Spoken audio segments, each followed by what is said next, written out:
Boa tarde. Boa tarde. Tá tudo ok?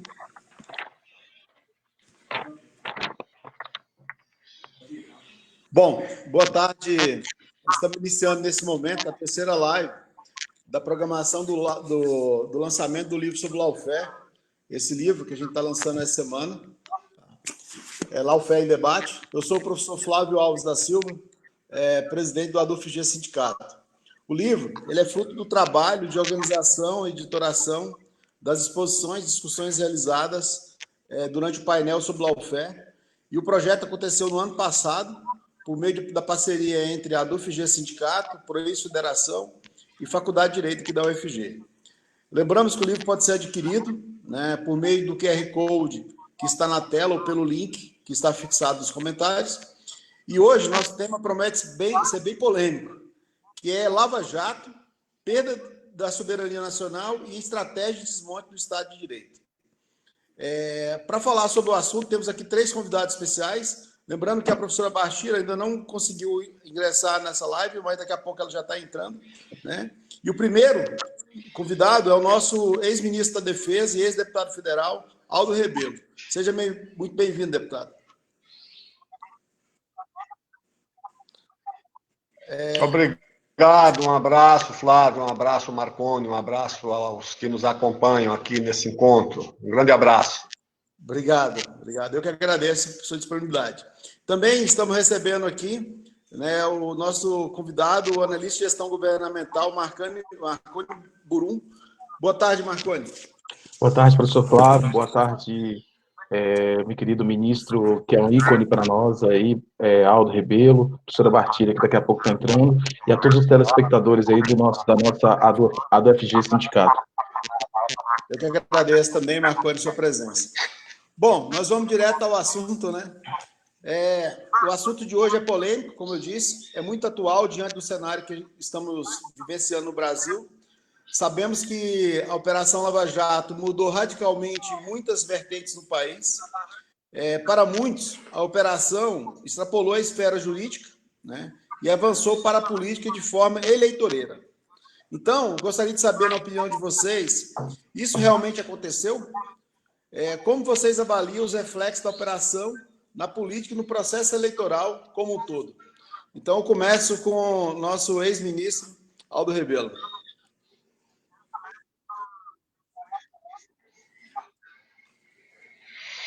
Boa tarde mais uma vez, professor Flávio, boa tarde, professor Marconi, boa tarde mais uma vez aos amigos que nos acompanham.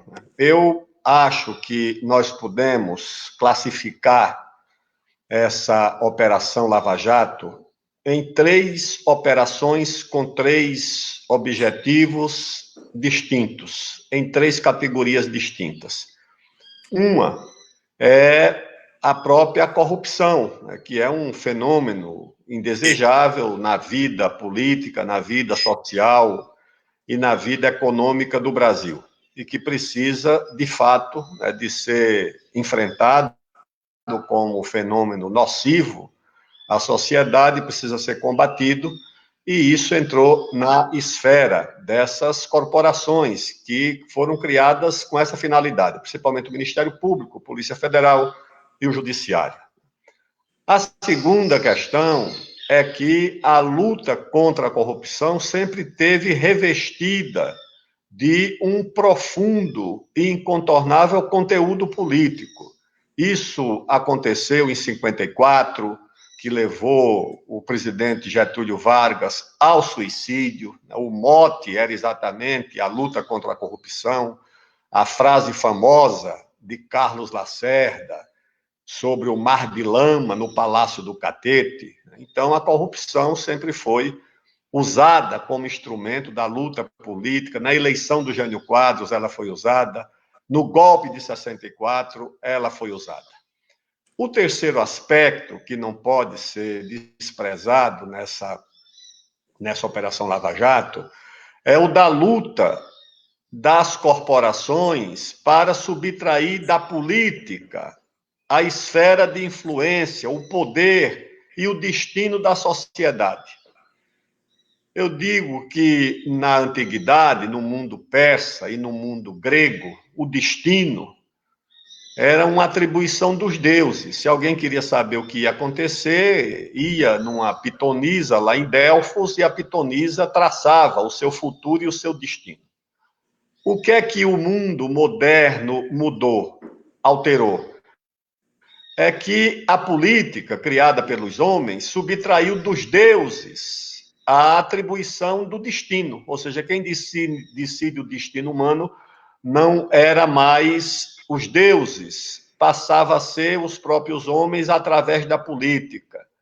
E às vezes eu fico com a impressão de que essas corporações contemporâneas, tanto as públicas, tipo Judiciário, Ministério Público, Polícia Federal e corporações privadas, eu cito principalmente a mídia, essas corporações querem retomar o papel dos deuses antigos, das pitonisas antigas, querem substituir a política como atribuição do destino. Para eles, para essas corporações, a política está contaminada pelo risco da corrupção, pelo voto do desinformado, do analfabeto, pela compra dos votos, enquanto que as corporações seriam instituições puras, depuradas pelo concurso público, pelo saber, pelo conhecimento, e estas sim teriam legitimidade para decidir o destino da sociedade no lugar da política. E daí essas corporações se voltam com muita fúria, empoderadas pelo poder político, elas se voltam contra a política, porque a coisa começa contra uma liderança, como o Lula, contra o PT, depois se generalizou contra os partidos, depois se generalizou contra a política em geral. E daí é que surge uma figura como esse atual presidente, dos escombros, ou seja, da poeira do que sobrou do bombardeio contra a política, sobrou essa figura. Então, essa Lava Jato, por essa razão é que eu não superestimo o papel do atual presidente, porque ele é uma criatura. O criador foram essas instituições, foram essas corporações que travaram e travam essa luta pelo destino, ou seja, contra a política, para substituir a política. Essa, na minha opinião, é a essência da Lava Jato, noves fora a necessidade da luta contra a corrupção. Perfeito. Perfeito, ministro. Marconi, e você? O que você comenta sobre esse ponto? Não, então, professor Flávio, primeiro o ministro Aldo coloca muito bem toda uma gênese de estudo, e eu acho que eu queria complementar, ou melhor dizendo, oferecer alguma contribuição em relação a essa gênese. Eu trabalho muito com os meus alunos, os eventos, as perspectivas culturais que formam aquilo que eu chamo de estética civilizatória e, obviamente, os referentes para uma nova estética civilizatória, é assim que a gente discute com os nossos alunos. Quando a gente opera numa sistemática em que a gente tem que pensar a Lava Jato como uma ferramenta, a gente precisa anteriormente entender a que serve esta ferramenta. A Lava Jato, ela serve a um sistema de castas, a uma cultura de castas que hegemonicamente controlam um país desde um processo de colonização. A gente tem uma cultura de colonização extremamente cruel, que arraigou toda uma mentalidade, principalmente nas nossas elites, que é a elite mais tola, mais torpe, mais medíocre de todo mundo. O capitalismo, por si só, ele produz uma elite de desigualdade, uma elite que amplia as desigualdades no planeta. Mas no Brasil, nós temos, para além desse evento cruel do capitalismo, nós temos uma mentalidade colonizada que superprotege uma pequenina minoria com essa mentalidade extremamente mesquinha do ponto de vista ético civilizatório, do ponto de vista estético civilizatório. Então, para que a gente pense a Lava Jato, se a gente não pensar todo o arcabouço, o mosaico cultural que está no nosso país, a gente não consegue fazer uma interpretação de maneira que a gente faça um enfrentamento qualitativo disso daí. O direito, toda uma estrutura institucional, todo um processo republicano, ele perpassa pela nossa montagem, pelo nosso mosaico cultural. Então é muito importante a gente entender isso. A que servem as elites desse país? A que serve a grande mídia desse país? A que servem os militares da alta cúpula desse país? A que serve esse conjunto de empresários desse país? servem a essa máxima estrutural desse sistema de castas. E esse sistema de castas, quando ele vê uma pequena fissura surgindo a partir dos governos progressistas, que tiveram seus erros, obviamente, mas tiveram uma enormidade muito maior de acertos, porque incluíram o pobre na agenda pública, na agenda das políticas públicas, portanto, gerou oportunidade ao pobre, a gente tem, então, uma angústia, uma aflição dessa elite cruel, dessa elite mesquinha, desse povo que se estrutura nessa mentalidade colonizada. E olha só, a mentalidade colonizada ela abre um duplo polo. Um primeiro polo, produzindo essa elite mesquinha. Mas o segundo polo, a própria ausência de cognição social, de cognição política da população, do povo que é oprimido, que, como diz Paulo Freire, engravida do opressor e opera a sistemática, a narrativa dessa elite, opera o produto hegemônico que se desdobra dessa elite. Então, a Lava Jato ela não é outra coisa senão a reiteração, a reinauguração desses produtos que a elite fez ao longo de 5 séculos, de exclusão, de crueldade, de ausência de políticas públicas para as maiorias, na verdade, as pessoas minorizadas, tá certo? A Lava Jato, ela apenas reinstitui ou toma de volta o espaço mínimo de dialogia do poder. O que o poder pode produzir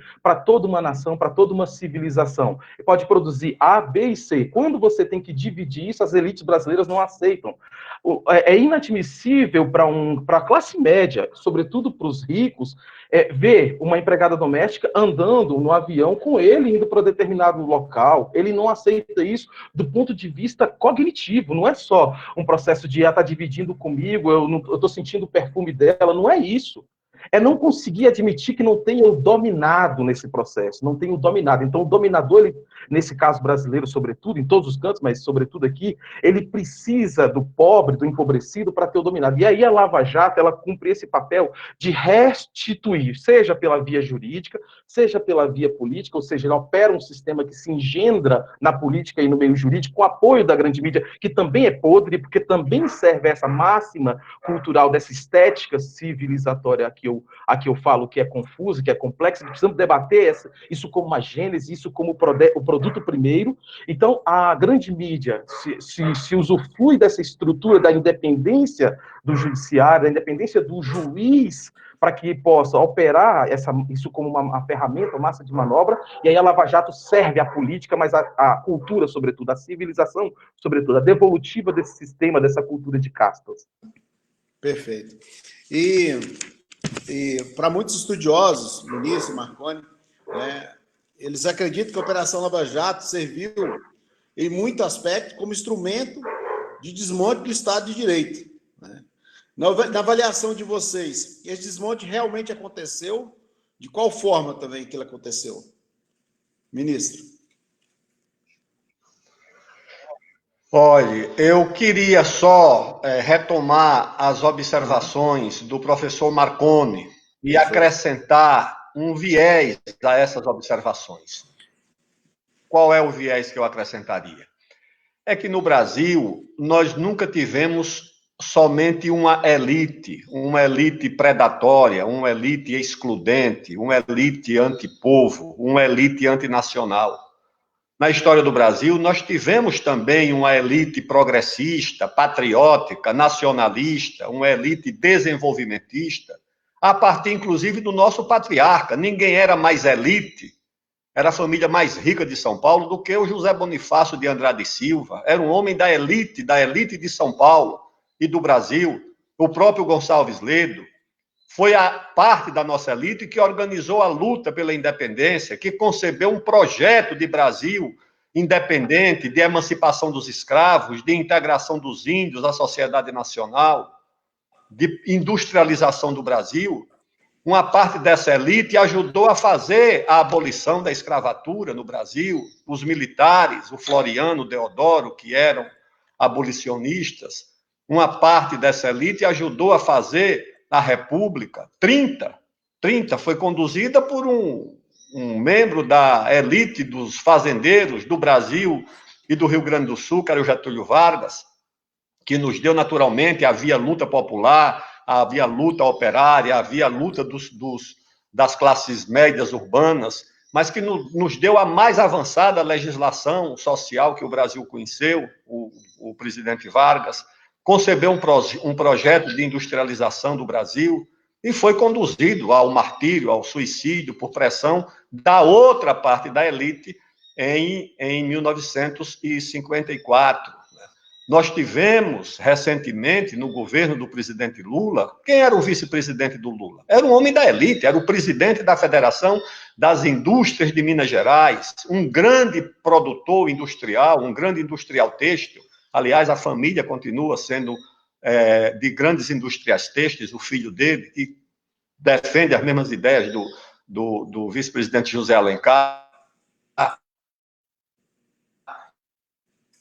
O Ministério da Agricultura Industrial de São Paulo, o ministro da Indústria e Comércio era o ministro Luiz Furlan, que é também um grande industrial do Brasil, da Fiesp. Então, eu não faço uma análise assim unilateral. Eu acho que a o Roberto Simons, por exemplo, lá em São Paulo, nos anos 30, que polemizava em defesa da industrialização de São Paulo e do Brasil, e você tem o Brasil, e nem a América Latina, mesmo o Bolívar. Bolívar era filho da família mais rica da Venezuela, proprietário de minas de prata e sei lá do que mais. Nós não compreenderemos a luta social, a luta política, se nós não compreendermos os conflitos e as contradições dentro dessa própria elite. E agora mesmo na Lava Jato, o que aconteceu com a Lava Jato? A Lava Jato atingiu em cheio também a elite, a nata da indústria, da construção pesada no Brasil, as grandes empresas de construção civil no Brasil, empresas internacionalizadas, patrimônio da engenharia nacional, como a Odebrecht, a Camargo Correia, OAS e tantas outras, foram brutalmente atingidas por essa operação, ou seja, se voltou também contra uma parte da elite empresarial brasileira, responsável pelo que nós tínhamos de mais avançado, se voltou contra a Petrobras, que é a principal alavanca, a principal indutora, verdade, o Brasil, se voltou contra uma advocacia, quase que uma interventoria americana, por conta de uma investigação que foi feita na compra de um avião lá na América Central. Então, essa Lava Jato não se voltou apenas contra os operários, contra os trabalhadores, contra os pobres, ela se voltou também contra uma parte da elite que representava a economia nacional, a engenharia nacional, a tecnologia nacional, a produção nacional. Então, tem uma elite que é antinacional e tem uma elite que, por ser nacional, por se voltar para o mercado interno, por se voltar para a produção nacional, ela tem que estabelecer vínculos com um projeto nacional. Então, seria essa observação, uma análise unilateral, né, da nossa história, da neo-progressista que ela exerceu em alguns momentos da vida do nosso país. Perfeito, ministro. Só que é exatamente... Pode continuar, ministro. Não, é a segunda questão que você me perguntava sobre sim. A própria Lava Jato. Isso. É porque é o seguinte, para muitos estudiosos, a Lava Jato serviu, em muitos aspectos, como instrumento de desmonte do Estado de Direito, né? E na avaliação de vocês, se esse desmonte realmente aconteceu e de qual forma? Ele não aconteceu completamente, é uma obra ainda em onde você pode localizar o desmonte do Estado de Direito no Brasil a partir dessa operação, em alguns episódios. Eu acho que o mais evidente foi um crime cometido pelo juiz Sérgio Moro, um crime contra a segurança nacional. Eu disse ao presidente da República, ao ministro da Justiça, na época, que aquilo era um crime contra a segurança nacional, quando o juiz Sérgio Moro autorizou o vazamento de uma conversa reservada e privada da presidente da República. O juiz Sérgio Moro ainda não pagou por esse crime. E esse crime foi cometido. Infelizmente, nós já temos um governo enfraquecido que não pôde cobrar, na época, desse juiz, o crime que foi cometido contra a segurança nacional. Então é o seguinte, quando você quebra a correspondência, a comunicação privada da presidente da República, você quer mais o quê para acabar e violar o Estado de Direito? Isso foi o que aconteceu. E depois, naturalmente, houve casos em que, na esteira, tá certo, dessa violação do juiz Sérgio Moro, na época, quando essa prerrogativa já não estava mais na atribuição dele, já não era mais esfera do juiz Sérgio Moro, isso já estava com o Supremo Tribunal Federal, quando ele autorizou o vazamento da comunicação da presidente da República com o ex-presidente Lula, e que foi matéria de não acabar mais no Jornal Nacional. Depois nós temos o Ministério da Justiça, o Ministério Público Federal, realizando acordo internacional de cooperação, repassando para o governo dos Estados Unidos, para o Departamento de Justiça dos Estados Unidos, informações reservadas, policiais do Brasil. Nenhum país do mundo faz isso. E nós passamos para a Justiça dos Estados Unidos, para a Justiça da Suíça, segredos da investigação contra a Petrobras, o Ministério Público agindo contra uma empresa brasileira. Que governo do mundo faz isso? O nosso governo não. O Estado brasileiro fez isso via o Ministério Público. Esse Ministério Público, que foi constituído em 1988, quando as correntes liberais, tanto as de esquerda quanto as conservadoras, queriam neutralizar a influência de outra corporação, que era o Exército, a Marinha, a Força Aérea, as corporações armadas, né? Queriam neutralizar a influência das Forças Armadas e empoderaram corporações civis imaturas, narcisistas, incapazes de pensar no país. E o exemplo mais eloquente é esse Ministério Público. Qual é a capacidade dessa gente de pensar no Brasil, de conceber o Brasil como uma sociedade nacional que tem aspirações, só pensa no próprio umbigo? E, além do mais, o governo do PT, que era um partido ligado às corporações, e continua sendo, cometeu o erro de empoderar ainda mais o Ministério Público, oferecendo lista tríplice, subtraindo a atribuição constitucional do presidente da República para transferir para uma associação privada de procuradores e de promotores. Depois foi dada à Polícia Federal, no governo também do PT, do ex-ministro Tasso Genro, na Justiça, autonomia de inteligência para a Polícia Federal. Você deixa a Polícia Federal como uma instituição completamente fora de controle do Estado brasileiro. Cada delegado e cada superintendente tornou-se uma Polícia Federal própria, com autonomia de inteligência, que não precisa prestar contas a ninguém, como também cada promotor não precisa prestar contas a ninguém. Isso não existe no mundo. Isso foi criado no Brasil, na tentativa de se neutralizar a influência de uma corporação influente, que era a dos militares, por causa do golpe do regime militar.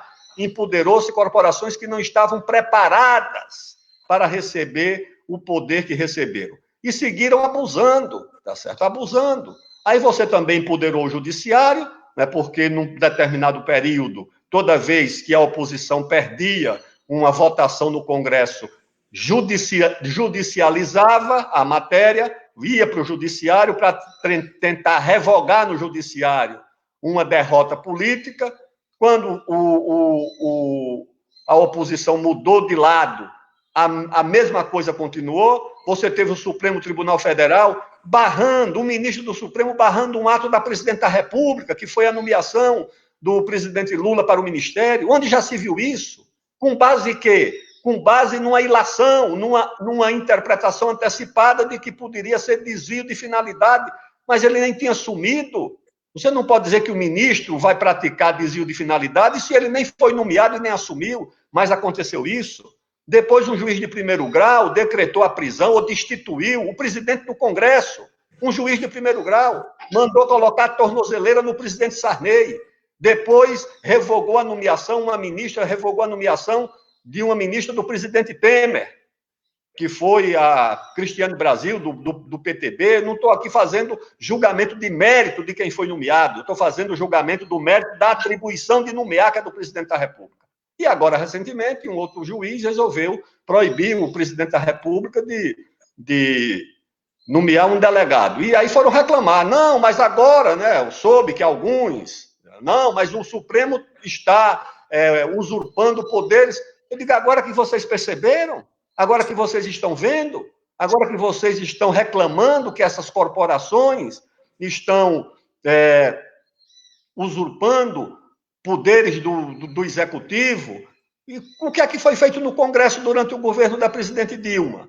A pauta-bomba que hoje o presidente Bolsonaro reclama, isso tudo foi na época do governo da presidente Dilma, para esvaziar o executivo, esvaziar as atribuições da presidente, repassar, empoderar o Congresso Nacional contra o executivo, que era o executivo dirigido pela presidente Dilma. Agora eles estão reclamando de quê? Aplaudiram, foram lá em caravana, em procissão ao presidente Eduardo Cunha, pedir que aprovasse a pauta-bomba, as emendas obrigatórias, tudo isso foi feito lá.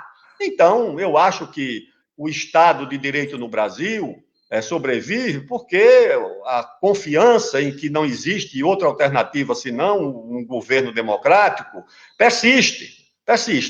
Mas ele sofreu, evidentemente, violações claras, claro, protegidas por uma interpretação da lei, porque agora o Supremo Tribunal Federal acha que a lei não é só a lei é o que o Supremo interpreta. Então, o ministro Barroso acha que a lei é o que ele interpreta, e os outros acham a mesma coisa, então o Estado de Direito virou uma interpretação do Supremo Tribunal Federal.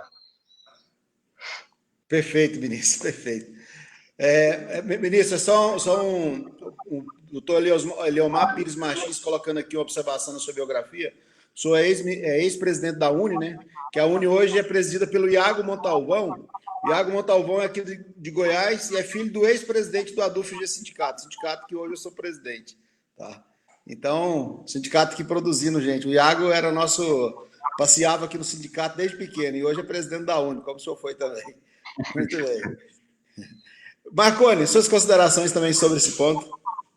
Bom, eu vou entrar na discussão do Estado de Direito, aí é muito importante a gente pensar esse processo de positivação do direito e a gente entender o Estado Nacional a partir desse pilar. Mas antes, queria fazer uma consideração muito rapidamente.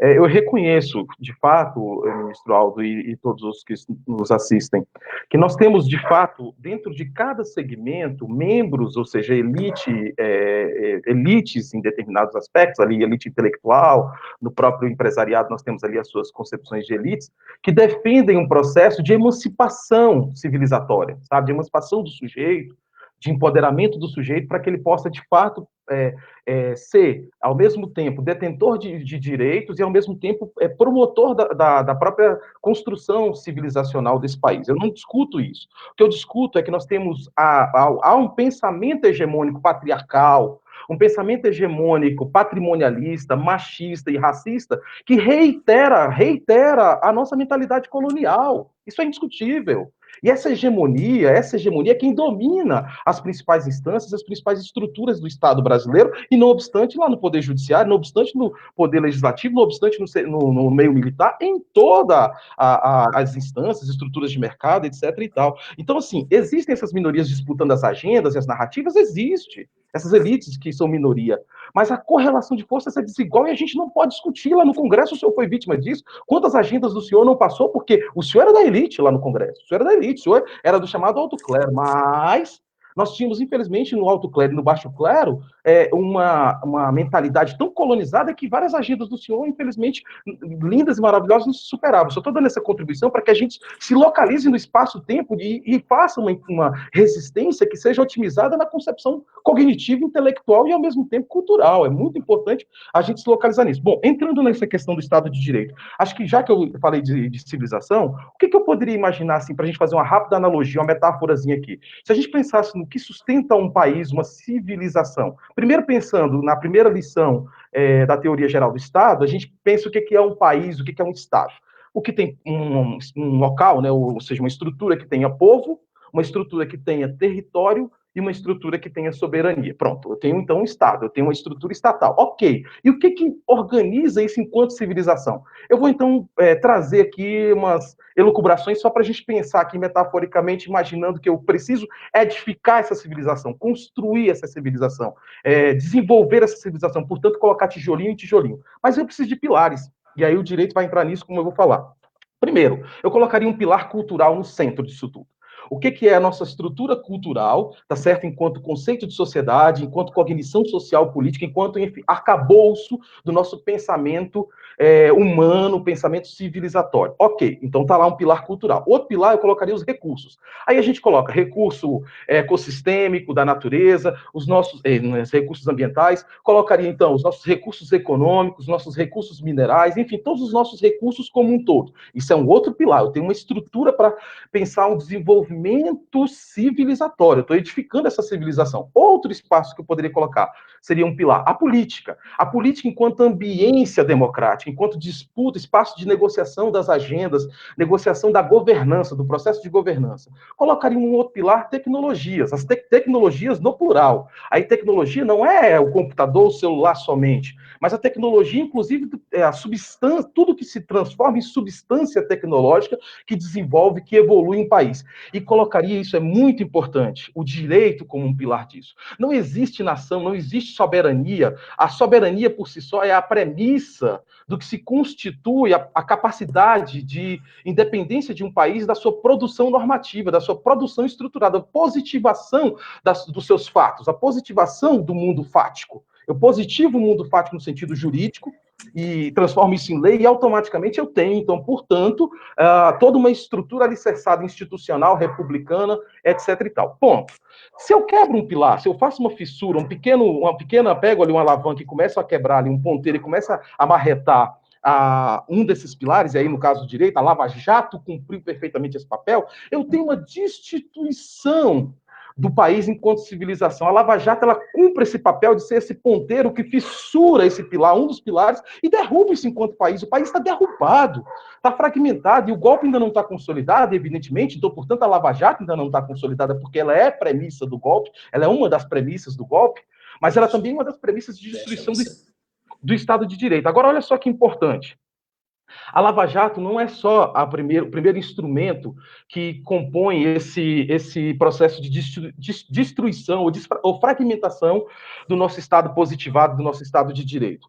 A gente pode lembrar, e é muito importante a gente trazer isso sempre à memória, a perspectiva do domínio do fato, um instituto que não existe no Brasil, o domínio do fato, que foi, aí pegando aqui um trocadilho, que dominou toda a peça jurídica da ação penal 470, lá, a chamada malfadada ação penal do mensalão, o julgamento do mensalão lá em 2007 e anos subsequentes.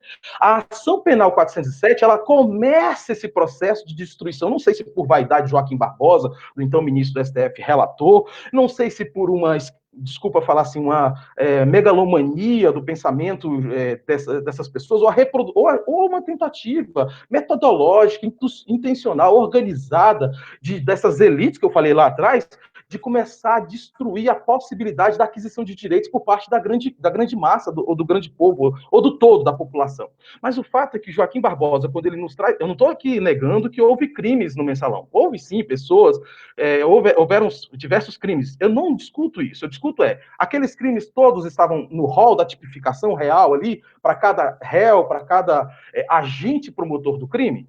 A gente precisa discutir isso. Porque se o domínio do fato, que é um instituto que não tem no país, não tem no Brasil, nunca foi institucionalizado o domínio do fato, ele começa a trazer, a avocar uma criatividade para se julgar e se condenar, começo a ter ali uma ruptura com o Estado de Direito. Eu começo a ter ali. Aí nós temos a sequência de uma primeira tentativa do golpe com a presidente Dilma, foi a questão do caso Passadina. Vocês se lembram muito bem disso. O que acontece ali? O Ministério Público, junto com a Polícia Federal e o TCU, dizem que a Dilma, enquanto presidente do Conselho de Administração da Petrobras, havia autorizado a compra de Passadina por um valor superfaturado e começa ali o esforço sistemático de, agora sim, eu vou fragilizar, vou depor uma presidente democraticamente eleita. Quando eu tenho a deposição de uma presidente democraticamente eleita sem um crime confirmado, eu tenho automaticamente uma ruptura do Estado de Direito. É democracia, é a estruturação institucionalizada do Estado de Direito que tem na premissa, na democracia, como um princípio basilar.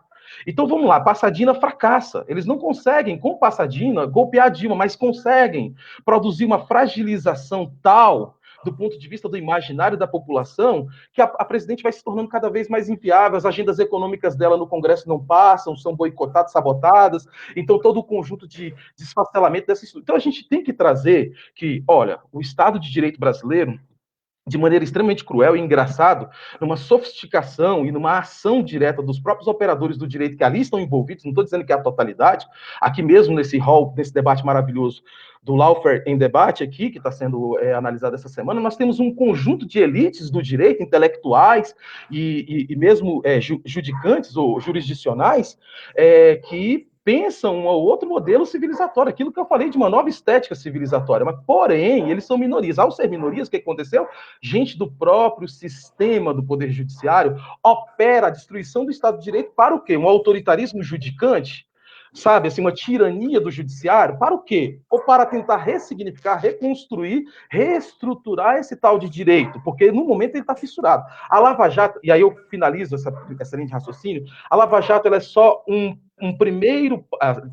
ela é só a cereja do bolo de um primeiro passo que foi dado na ação penal e no domínio do fato, no Instituto do Domínio do Fato, criativamente. Eu tenho um texto no Brasil 247, eu escrevo periodicamente no Brasil 247, e alguns anos atrás eu produzi um texto que sistematiza um pouco essa criatividade do Brasil, do agente público judicante brasileiro para institucionalizar, institucionalizar, entre aspas, né, uma espécie de domínio do fato zumbi.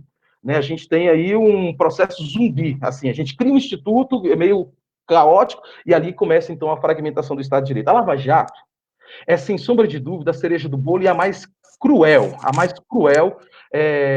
fissura nesses pilares que eu acabei de colocar. Então, portanto, é isso. Assim, só há possibilidade de construir uma nação a partir desse repertório que eu coloquei, e entre eles está o pilar do direito. Está o pilar da ciência, o direito aqui nessa concepção law, já que em inglês o direito e as leis, o direito enquanto toda essa órbita, toda a atmosfera do direito e as leis estão dentro do conjunto da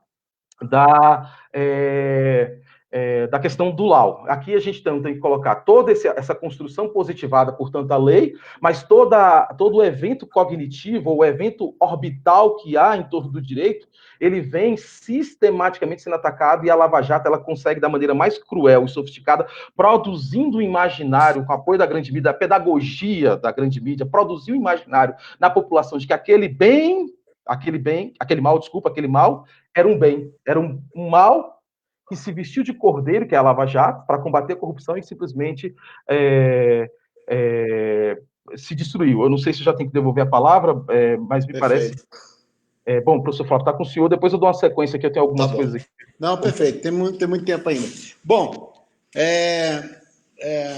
outra questão que eu queria fazer para vocês é o seguinte, como vocês avaliam que o Brasil perdeu a soberania, né? Existe alguma relação dessa perda com a operação? E como que o Brasil pode recuperar essa soberania? Se ainda dá tempo de recuperar essa soberania, né? Se o Brasil perdeu, nesse caso.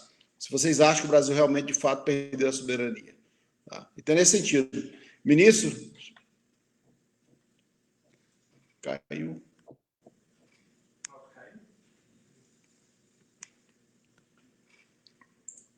Caiu geral. Oi? O ministro parece que caiu, né, Marconi? Eu confesso que eu tô só vendo o senhor. Tenta... Você quer que eu vá adiantando e aí depois ele entra? Não, vamos adiantando então, Marconi. Marconi, a pergunta é o seguinte: como que você avalia, né, que o Brasil perdeu a soberania, né? Se você avalia se o Brasil perdeu a soberania e se existe alguma relação dessa perda com a operação, né? E como que o Brasil pode recuperar essa soberania? Se ainda dá tempo de recuperar a soberania. Professor Flávio, percebe que o que eu coloquei lá atrás precisa ter conexão, precisa ter interface Total. com o que eu falo agora? Olha só. Como eu disse que as nossas elites são elites colonizadas, de uma mente extremamente mesquinha e egoísta, veja o projeto do senador José Serra, que abria as estruturas do pré-sal do petróleo nosso para serem consorciadas, sobretudo dominadas pela Shell, Chevron, Exxon e outras empresas de petróleo, professor Flávio. Eu não sei se ainda caiu aqui, Tá, não caiu ok, não, tá né? ok. Perfeito. Então, o que acontece? Quando o José Serra faz isso, a gente tem um evento sintomático, simbólico, que não pode ser esquecido. José Serra é senador da República, é candidato a presidente por várias vezes, e ele faz um projeto de entrega da nossa maior riqueza, que é uma riqueza intergeracional, porque o pré-sal é talvez uma das maiores descobertas dos últimos tempos em termos de estrutura de poderio energético que se desdobra para os eventos econômicos, os eventos dessa superestrutura de mercado. Ok, e de industrialização, porque é a mola mestra que move o processo industrial. Mas aí, o que a gente tem? O José Serra, que pertence a uma dessas elites, etc. e tal, senador, que deveria cuidar do nosso projeto, pensando nas pessoas do agora e nas futuras gerações. Nós estamos falando, então, de um projeto intergeracional. Petróleo que pode servir. Aqui eu não quero nem entrar ainda no debate do mérito das questões ecológicas, que também são extremamente importantes serem debatidas, mas isso não é o nosso debate de hoje. Eu vou entrar apenas na perspectiva de riqueza, empoderamento econômico da sociedade brasileira, gerando oportunidades para as futuras gerações, para netos, bisnetos, tataranetos. Ok. O que acontece quando a gente tem, então, lá em Passadina, a primeira discussão da Petrobras com a fragilização da Dilma, da presidente Dilma? Não era só a fragilização da Dilma, era a fragilização da empresa, da maior empresa do Brasil e de uma das maiores empresas do mundo, que era a Petrobras. Eu estou destruindo intencionalmente esse patrimônio, esse conteúdo nacional chamado Petrobras. Eu destruo isso para que eu possa entregar a preço de banana toda uma estrutura de pré-sal que vai servir, então, portanto, de forma bilionária a essas grandes empresas. Então, eu tenho uma ruptura, tá ok? Lá em Pasadena, tá ok? Lá na situação lá de Dilma, lá na compra daquela refinaria lá na Califórnia. Aí eu tenho uma sequência da Lava Jato. É importantíssimo lembrar ao nosso espectador, professor Flávio e querido ministro Aldo, que a Rosângela Moro, esposa do ex-juiz, ex-ministro, o ex-juiz político, né, o ex-político juiz, enfim, esse cara não sabe bem o que ele quer em cada espaço, ela era advogada, trabalhava no escritório que servia à empresa Shell, a maior empresa petroleira do mundo. Mas como assim? Há realmente um ato heróico, esse herói de toga realmente queria cuidar, combater a corrupção brasileira, ou ele queria se servir a sua esposa de uma estrutura em que cada vez mais pudesse servir ao seu patrão, no caso, patrão da esposa dele, né? A Shell. Então, o que eu tenho nesse momento? Eu tenho a soberania no sentido econômico, ou seja, no sentido o Brasil é um dos maiores, tornou-se, o ministro Aldo acompanhou muito isso, e foi, na verdade, um dos grandes lutadores para que o Brasil tivesse respeitabilidade internacional, a geopolítica. O Brasil passou a pautar a agenda geopolítica, passou a pautar nos governos, sobretudo os governos progressistas, de maneira mais efetiva. Aí, quando o Brasil tem dinheiro, já tem toda uma estrutura diplomática, uma estrutura de intervenção política para poder pautar a geopolítica, mas também tem dinheiro, tem petróleo, tem riquezas. Opa! Então, o Brasil se torna um grande líder. É importante fragmentar isso, é importante ser isso. Aí descobre o pré-sal que é importante para a ganância dessas empresas estrangeiras. Então, o que eu tenho? Eu começo, então, a ter que ferir a soberania do país, e aí eu vou usar todos os artifícios, os instrumentos do próprio Estado para ferir essa soberania, para passar o processo de entreguismo. Agora, a soberania, professor Flávio e querido Aldo, eu vou, só para contextualizar e finalizar, é soberania que a gente precisa. A Lava Jato, ela não faz, querido professor Flávio, apenas uma ruptura com a soberania no sentido estatal, no sentido nacional, a soberania geopolítica do Brasil. Ela faz muito, a partir das nossas intervenções anteriores e de todos os estudos que são feitos, Claro. uma ruptura na soberania jurisdicional, que nós falamos agora, que seria, então, essa perspectiva do respeito à Constituição. Nós não temos mais Constituição. Temos uma ex-Constituição e um livro lindo e maravilhoso que não está sendo respeitado. Essa é a grande verdade. Não estou aqui achincalhando, eu sou um grande adepto da Constituição brasileira, uma das constituições mais inteligentes, mais modernas desse sistema nosso, que é um sistema mais prolixo, mas extremamente pertinente no sentido de conceitualização de uma sociedade. Só que quando a gente tem uma ruptura disso, a gente tem uma quebra da soberania jurisdicional, uma quebra da soberania da democracia. Bom, aí, no caso do Estado de Direito. E aí nós temos a ruptura também, que é muito importante. A gente tem aqui, professor Flávio, querido Aldo, um espaço, e eu concluo agora com isso, esse espaço aqui que a do FG nos oferece, não é só um espaço para a gente fazer um debate no sentido de construção de narrativas para jogar para o vento, não. É para a gente também servir como também um espaço de empoderamento, ou pelo menos ajudar na mediação do empoderamento das populações. E aí, o que acontece com a Lava Jato? Ela faz uma outra terceira ruptura de outra terceira soberania, que é a soberania popular.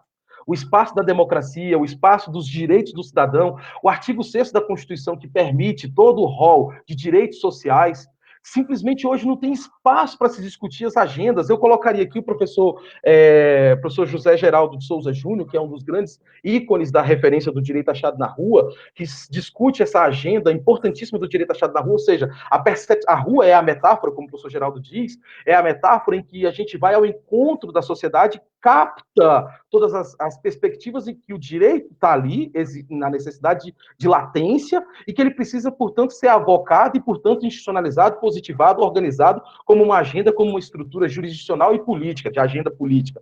Ok, isso o professor Geraldo nos traz como direito achado na rua. Eu fico pensando, o direito achado na rua hoje ele vai ter que sofrer, ou está sofrendo, uma dupla perspectiva. A primeira de captação e mediação desse direito achado na rua, mas eu diria que tem uma condição anterior. O direito achado na rua hoje precisa discutir a própria ideia de perda da soberania popular. Isso é muito importante. A gente tem uma perda de soberania. Olha só, eu tenho que lutar por mais direitos. De repente, eu estou perdendo os que eu tenho. Eu perco já os que eu tenho, então eu tenho que voltar tudo para a estaca zero. Então, o direito achado na rua hoje, como premissa, e aí vale para todos os ativismos, todas as perspectivas alternativas do direito, da luta por mais direito e por o empoderamento da cidadania, da soberania popular, da democracia, tudo isso, a gente hoje tem uma dupla luta, a primeira de buscar mais direitos, mas, na verdade, a primeira agora passa a ser a resgatar os direitos perdidos, e, portanto, a perda da soberania. Então é isso, professor Flávio. A gente perdeu a soberania estatal nacional, a gente perdeu a soberania jurisdicional, nossa Constituição, nosso Estado de Direito, e a gente perdeu a soberania popular, a democracia e a captação de direitos. Aqui a professora Raquel Nery, que é presidente da APUB. A APUB é o Sindicato dos Docentes das Universidades Federal da Bahia. Faz-se presente aqui nessa live conosco, né? Ela faz o seguinte comentário sobre o que você está colocando. Bem lembrado a transação de Passadina, José Sérgio Gabriel de Azevedo, que é professor da UFA, que foi ministro, né? Foi presidente da Petrobras, aliás, ele teve a aposentadoria dele cassada pelo TCU, né, por causa da sua ação estatutária, de autorizar a compra quando era presidente da Petrobras, a compra de Passadina.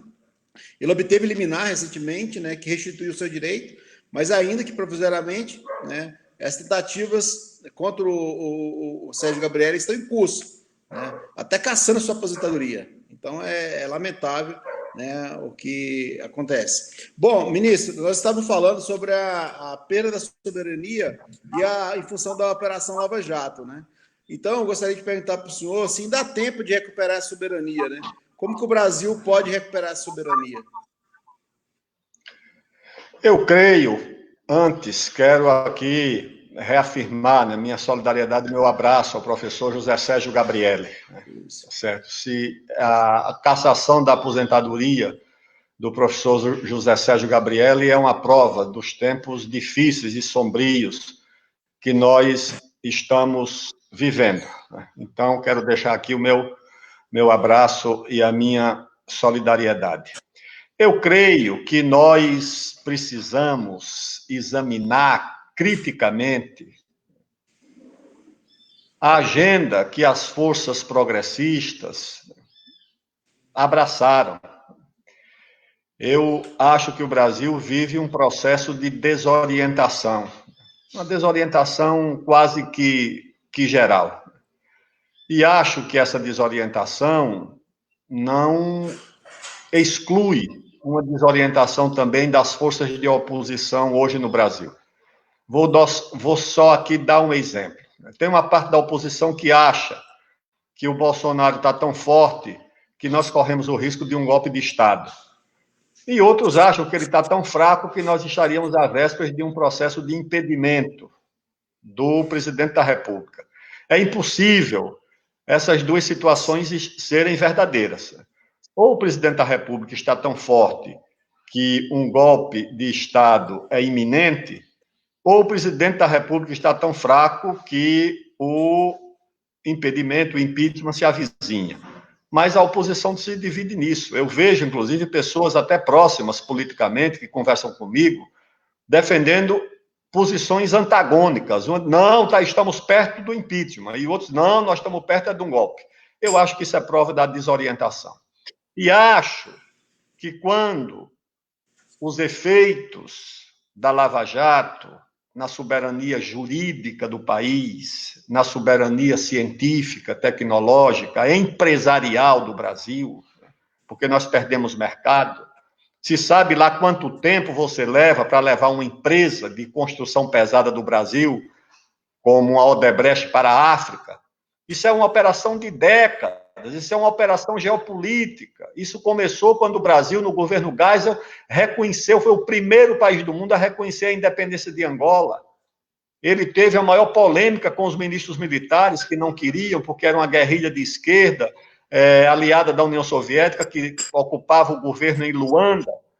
E o Geisel foi que bancou essa posição. E o Brasil foi o primeiro país do mundo a reconhecer a independência de Angola.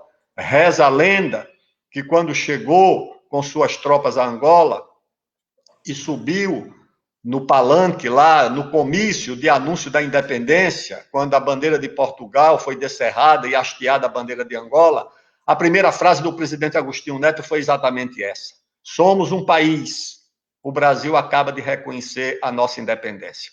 Então foi um processo de aproximação, ou de aproximações seguidas para você levar empresas do Brasil para o Oriente Médio, ainda também na época do Geisel, quando nós recebemos petróleo do Iraque a troco de carro, de automóvel, nós não tínhamos crédito, nós não tínhamos dólares, e levamos as nossas empresas para o Iraque e para outros países árabes. Isso tudo está sendo destruído agora. E está sendo destruído por quê? Porque eu acho também que uma parte das forças progressistas perdeu a perspectiva da questão nacional. Para ela só existe a questão democrática e a questão social. A questão nacional ficou praticamente subestimado. E não é um processo agora. Eu lembro que no meu tempo ainda de estudante, quando nós discutimos quais eram as bandeiras das campanhas, dos atos, era muito consenso. Não, a luta em defesa dos trabalhadores, as liberdades democráticas, a anistia, a constituinte, a elevação do padrão de vida espiritual, material, tudo isso era consenso. Quando chegava na questão da independência nacional, era uma polêmica, porque havia quem dissesse que a independência nacional dividia a frente democrática contra o regime militar, porque havia setores liberais que eram contra o regime militar, mas que também eram contra a independência nacional, tá certo? Aliás, eram mais contra a independência nacional do que contra o regime militar. Eram contra o governo Geisel pelo seu nacionalismo e não pelo seu autoritarismo. E nós, então, tivemos essa polêmica desde aquele período, quando o PT foi fundado, eu lembro, era terra, trabalho, liberdade, a independência nacional ficou de fora. Então, essa polêmica se arrasta e nós, hoje, temos um passivo, né? Por quê? Porque a questão nacional, na fase, na etapa histórica que nós vivemos, ela predomina no mundo inteiro. O fim da União Soviética, a hegemonia unilateral de uma potência única, colocou no centro da questão, em primeiro lugar, a sobrevivência nacional. Não existe direitos sociais, democracia, ciência, educação, tecnologia numa colônia. Uma colônia financeira, uma colônia científica, uma colônia tecnológica, uma colônia monetária. Não tem direito, não tem nem como discutir. Então, a questão nacional ela é central.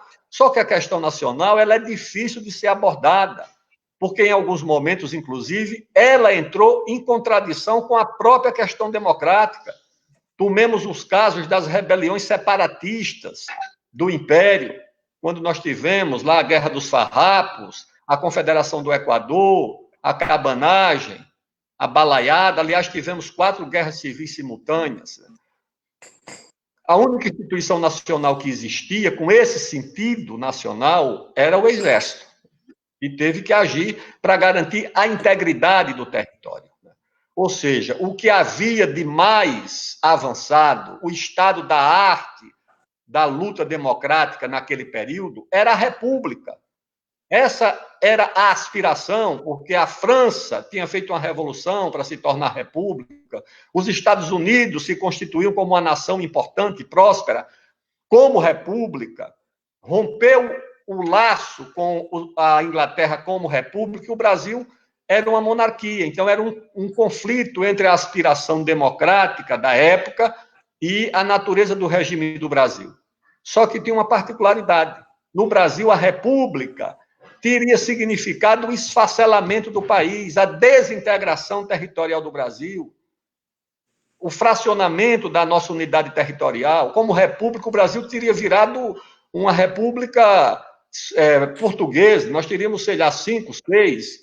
Claro que o Rio Grande do Sul ia ser uma, São Paulo ia ser outra, o Rio de Janeiro ia ser outra, Minas outra, Bahia outra, Pernambuco outra, provavelmente o Pará, o Maranhão, o Amazonas outra. Quantas repúblicas nós teríamos? Então, esse conflito, essa contradição entre a aspiração democrática e a questão nacional nos levou, regimes autoritários como o de Vargas, né, nos levou uma parte da esquerda a ver com desconfiança o nacionalismo, a questão nacional, as Forças Armadas, entendeu? E a considerar essa agenda como uma agenda, assim, até certo ponto, muitas vezes perigosa.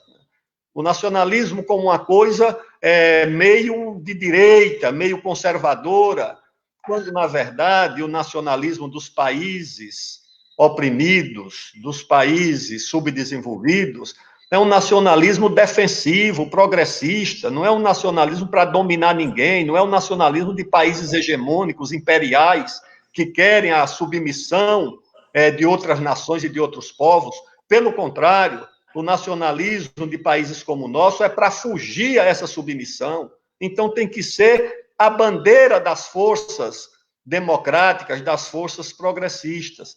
E acho que no Brasil isso terminou sendo muito subestimado. Recentemente, nós abraçamos essas causas universais, que são as causas identitárias, que são as mesmas aqui na Europa, na América, na Ásia. Elas não têm uma nacionalidade. Pelo contrário, muitas vezes elas se constituem como negação da nacionalidade, subtraindo da luta nacional inteligências, lideranças capazes de oferecer consistência à questão nacional. Então, se tornam causas cosmopolitas, agendas cosmopolitas, e isso vai tomando conta das instituições também. Você olha para um ministro do Supremo, ele não parece um ministro do Tribunal Constitucional da nação brasileira, ele parece ministro de um tribunal universal, das causas universais, e são as causas mais ligadas ao comportamento, aos costumes, e essas causas vão sendo valorizadas, em torno delas é que se dá a grande polêmica entre a esquerda e as forças conservadoras, em torno da agenda do comportamento, da agenda dos costumes, é que se trava a grande batalha. Enquanto isso, a questão nacional vai sendo relevada, vai sendo subestimada. Eu acho que enquanto as forças progressistas não retornarem à agenda da questão nacional como uma questão central, eu acho que as nossas dificuldades permanecem e a capacidade de se oferecer ao país uma plataforma comum que una amplas forças em torno de 3 objetivos: retomar o crescimento da economia, retomar o desenvolvimento do Brasil. Isso é uma bandeira tão universal, tão ampla.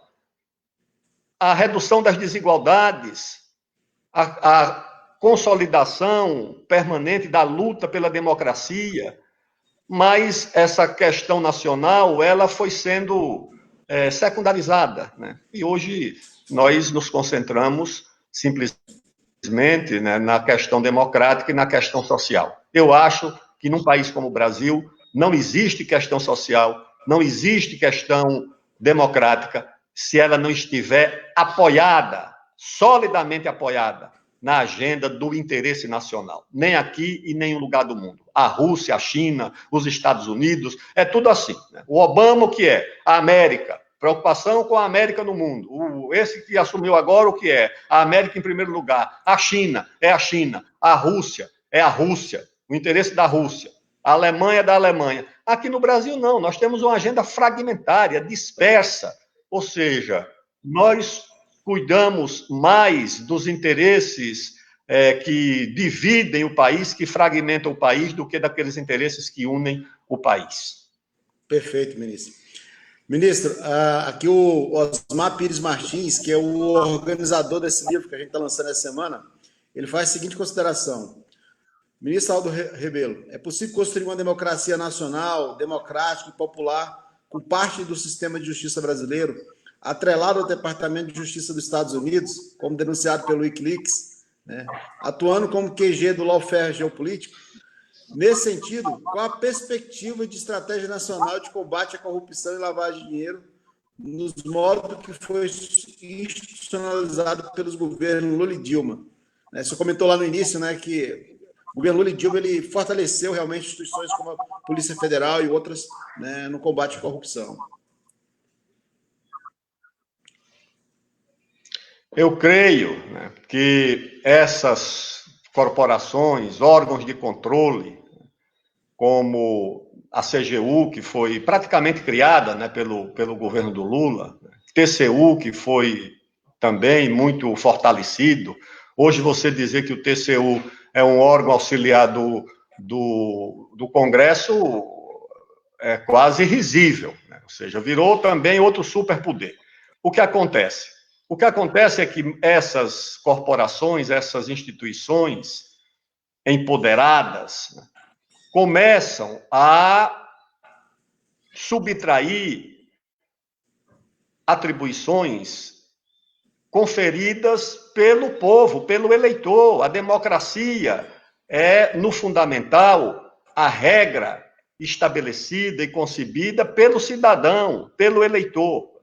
Mas essas corporações foram subtraindo as atribuições dos poderes eleitos, né, do executivo, do legislativo, né, para se projetarem, né, como uma força própria, independente, e usam sempre a ideia, né, de que não são nem instituições de Estado, são instituições da sociedade. Ah, não, nós não representamos o governo, nós não representamos sequer o Estado, nós somos instituições da sociedade. Como se os poderes eleitos fossem estranhos à sociedade, como se o presidente da República fosse estranho à sociedade. Não existe o presidente da República que representa não sei quem, e existe a instituição tal que representa a sociedade. Que conversa é essa?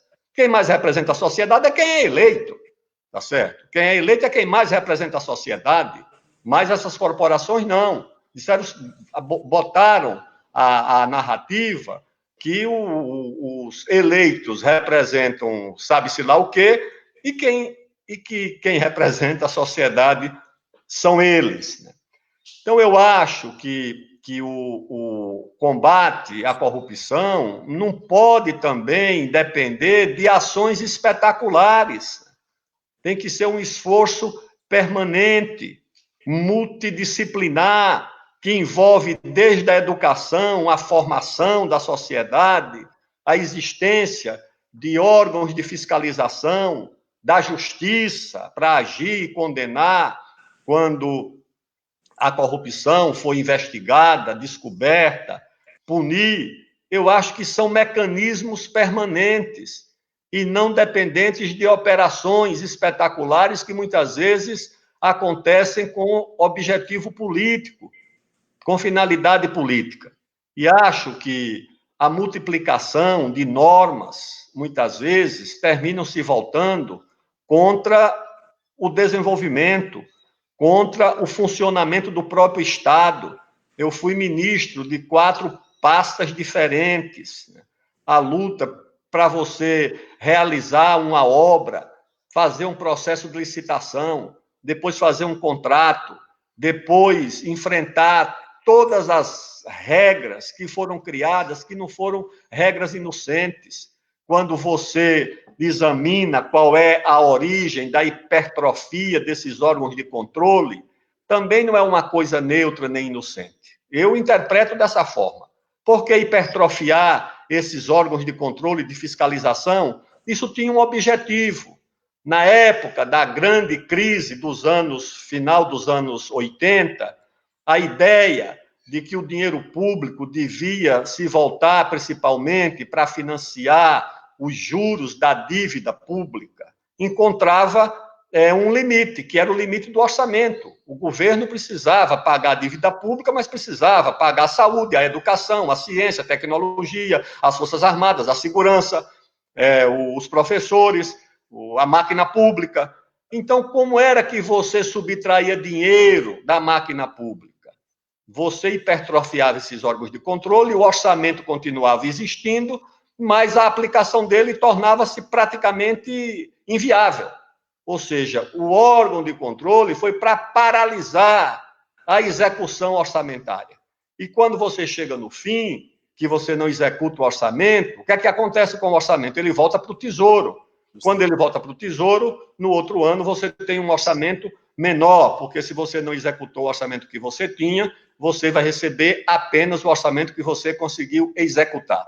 Então, eu acho que a hipertrofia dos órgãos de controle não surgiu por acaso, surgiu para inviabilizar a execução orçamentária, conter o gasto público, para que o Estado pudesse continuar financiando, pagando os juros da dívida pública, que fez a fortuna de muita gente e a pobreza da sociedade e do país. Eu sou, assim, muito reticente em relação ao empoderamento que se fez dessas corporações. Sou muito reticente. Alguém disse um dia desse, mas quando a Polícia Federal teve autonomia, o Ministério Público foi independente, durante os governos Lula e Dilma.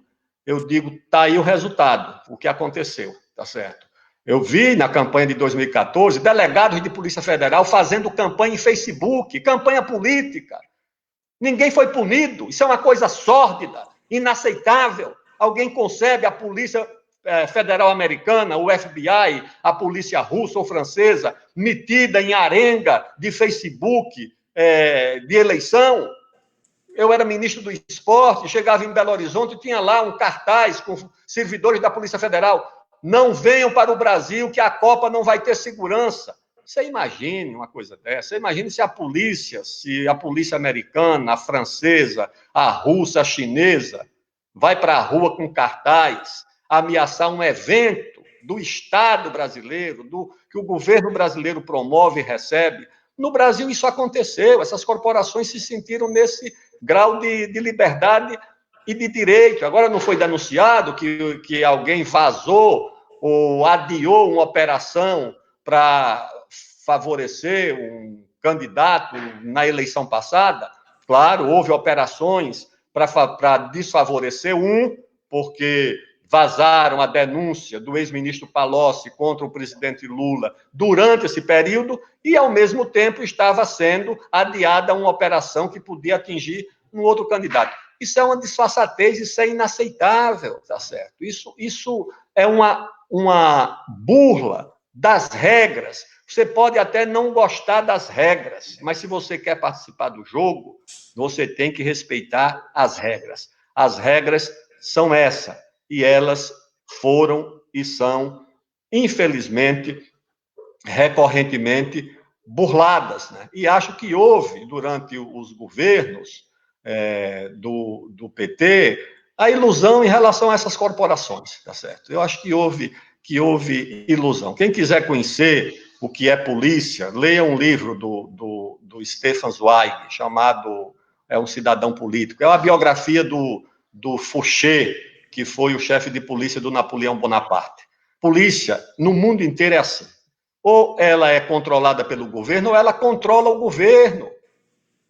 É assim que funciona no mundo inteiro. Não é controlada no sentido de manipular, no sentido de ser subordinada a um poder.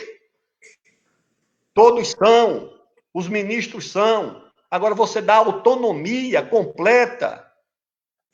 Onde é que você viu isso? O presidente da República não tem autonomia completa. Tem o Congresso para fiscalizá-lo, para vigiá-lo.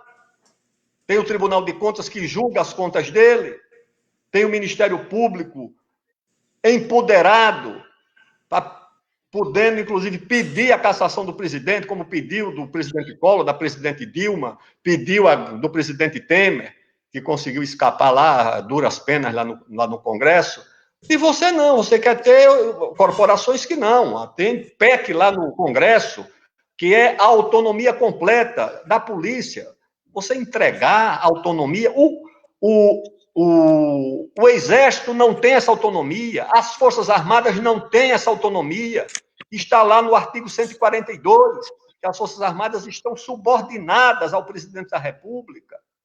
Não, mas agora você quer dar a cada delegado de Polícia Federal o poder igual, quase, que o do Ministério Público. Então, eu acho que isso é preciso ser examinado criticamente, tá certo? Em 88, nós estávamos saindo de um regime autoritário, as forças liberais confundiram o governo com o Estado, e na confusão de governo com o Estado, deram a algumas corporações atribuições que elas não se mostraram à altura, né, para ocupar, né, para usufruir. Eu acho que isso precisa uma hora ser revisto. Perfeito. Perfeito, ministro. Muito bem. Bom, quando a gente fala de Lava Jato, né, quando a gente fala de lawfare, a primeira pessoa que vem na nossa mente é o Moro, né? Então, eu queria falar um pouco com vocês sobre o projeto Moro 2022, né? Porque a gente sabe que o Moro tem um projeto. Então, assim, muitas denúncias surgiram. O ex-ministro da Justiça, né, e ex-juiz Sérgio Moro, ele, junto com procuradores da Lava Jato, utilizaram artifício para burlar a evidente ausência probatória, né, e influenciar a sociedade a favor de seus anseios particulares. Na opinião de vocês, eu começo com o professor Marconi, isso de fato aconteceu? Para mim aconteceu, mas eu queria ouvir o Marconi. Professor Flávio, querido Aldo, ministro, nosso grande referente aí histórico desse país, primeiro eu queria ser muito sucinto em relação a essa questão do Moro, porque eu queria voltar um pouco a essas discussões da corrupção, porque eu acho que tem uma questão pedagógica que é muito necessária também, além da intervenção.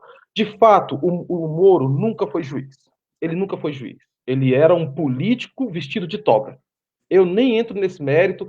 O Moro se prova... E ele é a principal semântica, eu posso dizer assim, da hipocrisia desse país. Assim, por que o Moro... Ele criou uma corrente, a partir dessa lógica, desse morismo, né, desse imaginário humorismo, né, não é humorismo no sentido de graça, não, humor. É morismo. Morismo enquanto acervo hipócrita, falacioso e, sobretudo, reiterador desse sistema de castas que eu falei anteriormente. Ele é a personificação do que há de mais podre no processo colonial do Brasil. De todos aqueles caras que vieram colonizar esse país, a ressurreição, o neocolonialismo se veste do Moro como esse herói. Então, portanto, ele é um político. Então, ele tem esse projeto. Não sei se ele decola, porque ele precisa de visibilidade. Eu não sei se a Rede Globo e os canais de comunicação vão dar essa visibilidade para ele durante 4 anos, 3 anos, né? Não é fácil, tem que achar muita agenda, muita pauta para o tempo inteiro colocar ele, e cada vez ele perde capilaridade política em relação a certos segmentos, inclusive o bolsonarismo, que é outro grupo fascista, ou melhor dizendo, outra corrente ideológica fascista, que junto com o humorismo consolidam, chancelam o fascismo no Brasil, ou organizam o fascismo no Brasil. O bolsonarismo já rompeu com o Moro. Então ele tem as esquerdas contra ele, o bolsonarismo contra ele, o campo progressista, né, que o ministro coloca que está bem desorganizado, mas está contra ele, e tem também toda a necessidade de uma visibilidade. Todo político precisa de voto, precisa de visibilidade. Eu não sei se ele consegue essa sustentação até 2022, mas vamos retomar só essa discussão que eu queria falar um pouco sobre corrupção, só pegando da partir do ministro Aldo, que eu concordo com ele aí, sobretudo essa questão das instituições, esse fortalecimento exagerado, republicano demais das instituições. Nós colocamos lá no STF, o campo progressista nomeou uma dezena de ministros para o STF. A esmagadora maioria, se não extremamente conservador, representa essa mentalidade colonial, ou, com todo respeito a alguns, uma certa covardia sistêmica, uma certa covardia institucional. Alguns até lá têm até uma mentalidade muito interessante, do ponto de vista doutrinário, do ponto de vista teórico, e até, de certa forma, do ponto de vista civilizatório. Mas são tímidos, são envergonhados, são medrosos, e aí fica problemático, e isso foi o republicanismo, o partido PT, enquanto governo, nesse ponto, não soube fazer uma peneira melhor para nomear ministros que tivessem todo esse acervo cognitivo, intelectual, doutrinário, mas também tivesse coragem de fazer o enfrentamento, não no sentido, veja, não é que a corte tem que ser política, mas ela tem que ser capaz de julgar, não tem que ter medo de julgar.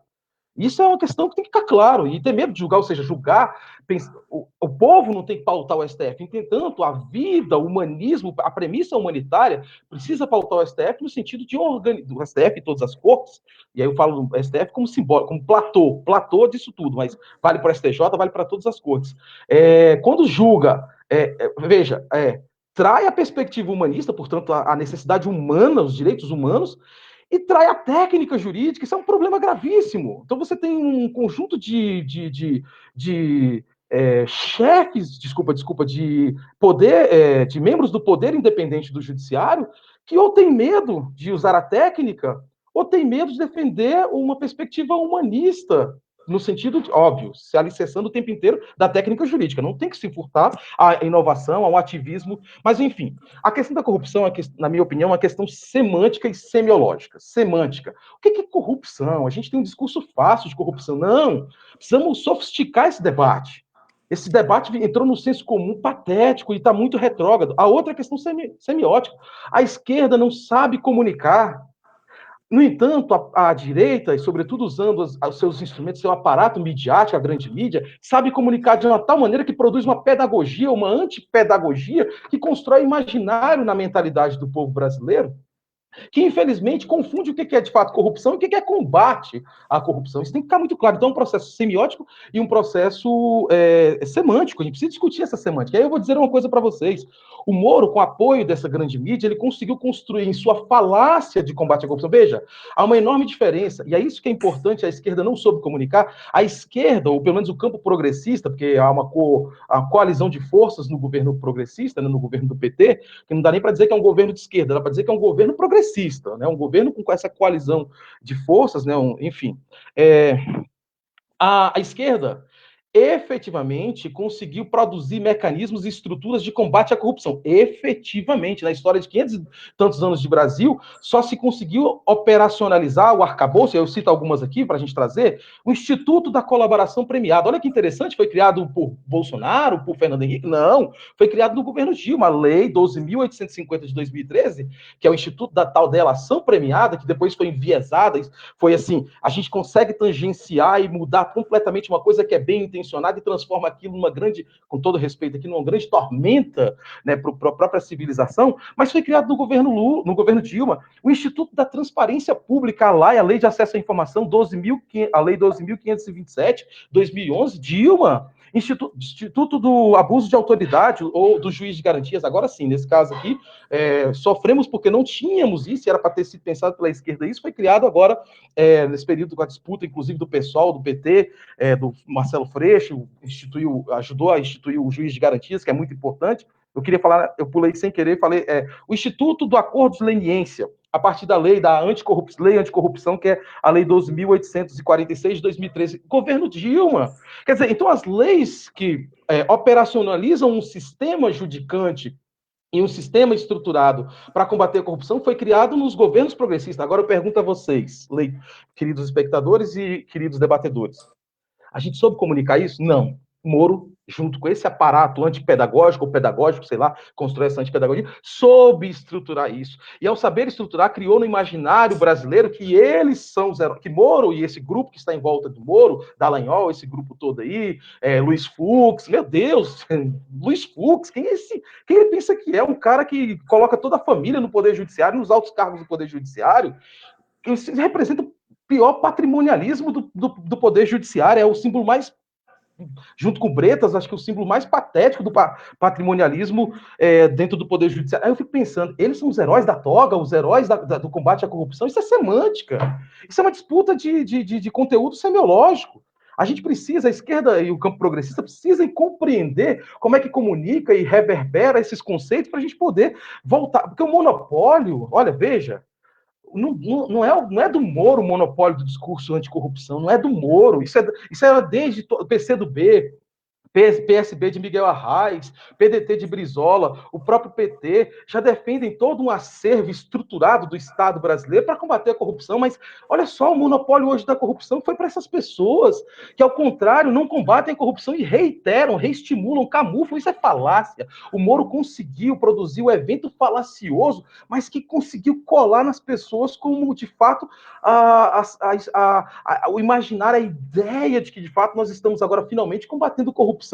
E desde Pedro Álvares Cabral, que se rouba agora esses dias, não estão roubando mais, não. A gente precisa, então, assim, concluo dizendo assim, concordo essa questão acho que a ideia do republicanismo, de fortalecer a polícia... Olha, gente, quem diria que a Polícia Federal ia começar a sentir saudade dos governos do PT? Agora a Polícia Federal não consegue trabalhar em paz porque o governo Bolsonaro e todo o bolsonarismo, fora Bolsonaro, aproveitar para hashtag fora Bolsonaro, tá? O bolsonarismo, ele aparelha de uma tal forma a Polícia Federal que ela está constrangida. As pessoas da Polícia Federal, os delegados, a alta cúpula da Polícia Federal, não vai fazer campanha para o PT, mas eles devem estar pensando, poxa, que saudade do PT, que saudade da época que eu era independente. E foi Lula que deu isso, foi Lula que criou essa estruturação, essa coisa da lista tríplice, é verdade, de poder escolher o mais votado do Ministério Público. O Ministério Público hoje tem saudade disso. O Ministério Público já é desrespeitado, achincalhado o tempo inteiro. Desculpa, eu falo assim, né? Respeitando toda, individualmente, cada vanguarda, cada representante da luta ali dentro daquela instituição. Mas o Ministério Público hoje é envergonhado, é constrangido, está interditada a possibilidade do Ministério Público poder avançar mais e da Polícia Federal poder avançar mais enquanto tiver essa premissa do bolsonarismo e do morismo, que, por ironia do destino, que veio lá da toga, é a pessoa quem destruiu toda essa estrutura, ou pelo menos ajudou a destruir toda essa estrutura de, digamos assim, dependência desses mecanismos de accountability, de controle, de fiscalização, de proteção dos direitos e, enfim, investigação, etc. e tal. E é isso. Então, assim, acho que a gente precisa, o campo progressista, e aí eu finalizo, o campo progressista precisa urgentemente elaborar estruturas que dispute a semântica e dispute a semiologia, que saiba comunicar à sociedade, dizer, olha, não há monopólio em Moro sobre o discurso de combate à corrupção. Ao contrário, há falácia. Perfeito, Marconi. Perfeito. Ministra, aqui eu queria ressaltar rapidamente, né, todos que estão nos assistindo, cumprimentar aqui o professor Brandão, que é presidente do ProISO Federação, que é a Federação de Sindicatos, né, no qual a ADUF é filiado também, de universidades, institutos federais. O Brandão, em relação ao seu questionamento anterior, ministro, ele faz a seguinte pergunta: se o raciocínio que o senhor fez na resposta anterior do senhor poderia ser feito em relação à proposta de autonomia do Banco Central também. Eu vou comentar outros questionamentos aqui rapidamente, né? Um outro também pergunta aqui, outra pessoa pergunta sobre a relação do governo Lula e Dilma com a ABIN, né? Se o papel da ABIN nos governos Lula e Dilma, se criaram todas as condições para enquadrar a esquerda nesses governos, né? Que acontece agora. Então, assim, são esses questionamentos que foram colocados aqui. Se eu quiser comentar também sobre o ministro Sérgio Moro, perfeito? Perfeito. Eu comento. Eu não vejo como um avanço civilizatório nem republicano a aprovação em 2013, tá certo, dessa lei da chamada delação premiada. Eu acho que nós criamos um monstrengo. Foi exatamente manipulando esse tipo de instituto que esse judiciário de primeiro grau e a Polícia Federal criou essa confusão toda. Porque quando você dá esse poder de pressionar, de exercer sobre o réu, e essa pressão foi exercida, prisão de familiares, por que você acha que os familiares eram também presos? Filhos, genros, noras, parentes, sócios, como mecanismo de pressão. Houve casos em que, no meio do interrogatório, se parava o interrogatório para perguntar para o promotor pelo filho ou por um parente próximo do réu. Isso aconteceu. Então, você empoderou instituições e pessoas despreparadas que iam atrás não da investigação, mas de um objetivo político. Tornou-se, inclusive, motivo de criação dos grupos de humor, a persistência da Polícia Federal e do Judiciário em torno de um personagem do presidente Lula. Era achar um depoimento que incriminasse o presidente Lula. Era esse o objetivo. Não era se houve ou se não houve corrupção, se houve ou se não houve crime. Era atrás de uma incriminação. Então, um réu, sob pressão de seu patrimônio, da sua família, quando ele resolve fazer uma delação premiada, a verdade ou a mentira torna-se coisa absolutamente secundária. Isso já ficou para trás. Ele está interessado apenas em escapar, em se proteger. Quando ele resolve fazer a delação premiada, é para se proteger. E aí, o que é que ele faz? Ele não vai dizer a verdade ou a mentira, ele vai dizer o que o inquisidor quer ouvir, o que interessa ao inquisidor. Quando ele chega na situação de fazer a delação premiada, é porque ele já está disposto a dizer o que o inquisidor deseja. Não é a verdade ou a mentira. Porque o cálculo dele é escapar, é se proteger. E para se proteger, ele não pergunta mais se isso é verdade ou se isso é mentira. Ele pergunta se isso interessa a quem está conduzindo o processo. Por essa razão, naquele momento de 2013, que também foi outro momento de desorientação do país, que muita gente foi atrás daquelas manifestações, eu vi gente de esquerda dizendo, o Brasil, o gigante despertou, coisa nenhuma, aquilo já estava sendo manipulado, aquilo foi produzido, teve muito de guerra híbrida naquelas manifestações, muita coisa produzida, eu pedia para especialistas, eu digo, e essa intervenção aqui, que vinham dos Estados Unidos, jovens fazendo desabafo em redes sociais, como se fossem manifestações espontâneas, produzidas na intimidade do lar, especialistas, meus amigos, diziam, Aldo, isso aqui não tem nada de espontâneo, isso aqui é texto lido de teleprompter, isso é texto escrito, isso não é texto falado, isso não é a linguagem falada, isso é a linguagem escrita, essa iluminação aqui, o ambiente é simples, é uma penteadeira, é uma mesa de cozinha, mas a iluminação é profissional. Ou seja, tudo aquilo foi produzido por razões que um dia a história, ou quem sabe a investigação vai esclarecer, mas acho que houve isso. Por essa razão, esse processo que empoderou esses juízes, esse Ministério Público, essa Polícia Federal, a minha impressão, sabe qual é?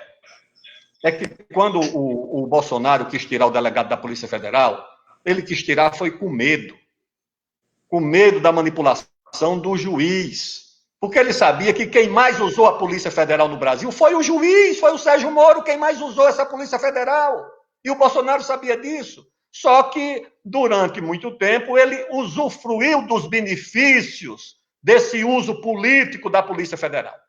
O Bolsonaro foi beneficiado, o Bolsonaro foi a criatura desse processo.